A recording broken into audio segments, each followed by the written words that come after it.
Polrestabes Kota Palembang mulai mengantisipasi pengamanan malam pergantian tahun baru. Pada malam pergantian tahun, salah satu pusat keramaian adalah Jembatan Ampera Palembang. Terkait ini, pihak Polrestabes Palembang akan melakukan tindakan pencegahan dengan memberlakukan buka tutup arus ke Jembatan Kebanggaan Wong Palembang ini.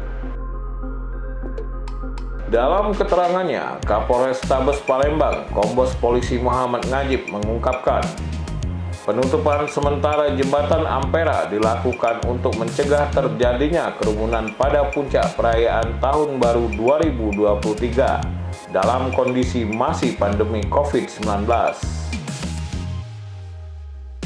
Penutupan Jembatan Ampera, pihaknya telah melakukan rapat lintas sektoral dan forum komunikasi pimpinan daerah Forkompinda Kota Palembang.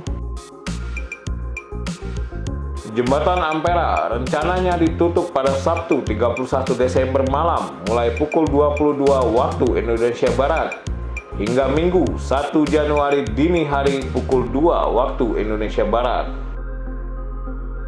Bagi masyarakat yang tetap melakukan aktivitas di luar rumah selain untuk hiburan tahun baru, bisa menggunakan jalan dan jembatan alternatif Musi 2, Musi 4, dan jembatan Musi 5.